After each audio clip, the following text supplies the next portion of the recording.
Ladies and gentlemen, today's story is packed with twists. Avila's mysterious informant is none other than Lyle. Just as he finishes his line, a police car descends from the sky to talk about a scene. Seeing this, Lyle immediately fled, and Avila, after identifying himself, chased after. But Lyle was prepared, having arranged for Lucy to assist him. When Avila arrived, Lyle and Lucy had already fled on their bike. Avila followed clues to Yukiwa's house for answers. He met Bon, equally eager to find Lyle, and found Lucy's photo among some pictures. Avila promptly pocketed the photo. While interrogating some thugs downstairs, he learned that a bunch of guys had stormed Yukiwa's house. Avila rushed over without hesitation, but was surprised to find Bon already there. Clearly, they had no intention of cooperating. Avila wasn't too keen on Bon tailing him while he was working. "You go find his dad." This utterance made Avila while Bon began recounting past events. Bon admitted to killing Lyle's father and needed redemption. Avila, skeptical, said, "Follow my lead this time." The two then stormed into the hospital, and as they met Yu-Gi-Oh, Avila whipped out Lucy's photo to show him. Avila claimed he wasn't really close with the girl but had some connection with her sister Fatty, who works at a nightclub. Avila was planning to go search for clues. Bon wanted to dig up the big boss behind Yu-Gi-Oh's beating, and Avila informed him it was a gang led by someone named Mancha. As soon as Bon finished, Avila saw two men at the hospital entrance, members of the Mancha gang, clearly keeping watch. Those thugs were certainly feisty, dripping with disdain for Avila. Inwardly, Avila felt a twinge of provocation. He coldly grinned, telling them to inform their boss they'd make him face justice soon. The thugs left at once, and Avila approached Bon. Upon hearing Avila's words, Avila's face instantly darkened with displeasure. He turned around swiftly and strode towards the hooligans, pulling out his baton from his waist. If Bon hadn't acted with lightning speed, the situation might have really blown up. However, Avila's moment of impulse could lead to a major disaster. He swung his baton and struck someone, inciting public outrage, though repercussions were severe. To avoid further trouble for the precinct, his boss promptly suspended him. Suspended, Avila refused to be discouraged and decided to team up with Bon to explore that mysterious nightclub for clues. Meanwhile, in a remote abandoned cement yard, Joel and Big Black were stirring up trouble. His minions were busy torturing Andrew, who was apparently responsible for delivering 300 kilograms of drugs to Marseille. But this kid's tight-lipped, won't talk. Yet Joel found a way, took Andrew's family as leverage. When Andrew saw his wife and child struggling in a video, the tough guy finally cracked and revealed the stash location. Joel sent a team to get the goods and had his men post Lyle's missing posters around town.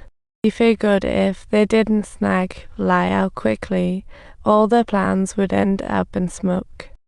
Unbeknownst to them, Lyle was hiding above in an apartment, watching nervously. He knew falling into enemy hands meant a dismal end. Luckily, Lucy's presence eased him. Soon, Avila and Bon arrived at the club, amazed by the queen bee's head. Avila stepped forward and asked where Lucy was. Bodyguards nearby took them for troublemakers. Bon's arrival worsened the misunderstanding, making guards call for help at once. And just like that, Bon found himself surrounded by several bodyguards, leaving no room for debate. They attacked first without warning, and however, Bon, who was once a boxing champion, possessed exceptional skills that allowed him to effortlessly handle all of this. Avila was also unwilling to be outdone. He brandished his baton and joined the battle. The guards were no match. They subdued all effortlessly. Bon approached Fatu, showing no ill intent. He merely desired to find out the whereabouts of her sister, but before his words were fully spoken, a gun was quietly held against his back. After obtaining the information on Lucy's location, the two of them promptly left. Ella knew Lucy hid in Marcel's roughest area, where even police struggled to enter, so he waited till dawn to sneak in. The two then headed back to his place, where Avila gave Bon a quick patch-up for his wounds. As they talked, Bon spotted a photo nearby.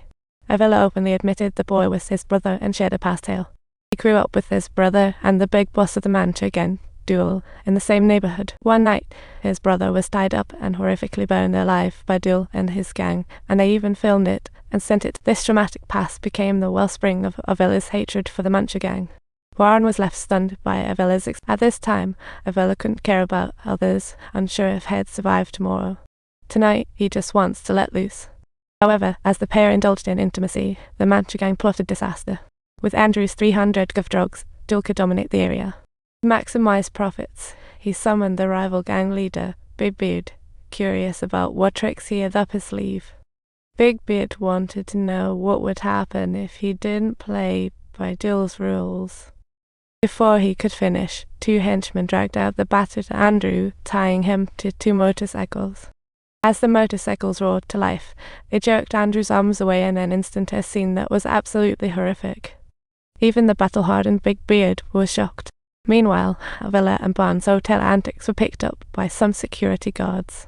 Some guards, ignoring their own injuries, rushed to the precinct to report, revealing the duo's target was Fatu, and immediately called other. They also mentioned the black, chubby fighter aiming to get Avila too. Meanwhile, Avila and Barnes had reached Lyall's apartment. Just after meeting Lyall on the 17th floor, Duel instantly knew his location, unaware of danger, while scolding Barnes. He never imagined at all that this killer could be useful. Ultimately, it was Avila bringing up Lucy that convinced Lyall to leave with them. However, just after they reached downstairs, Duel's henchmen came barreling after them, weapons drawn and ready for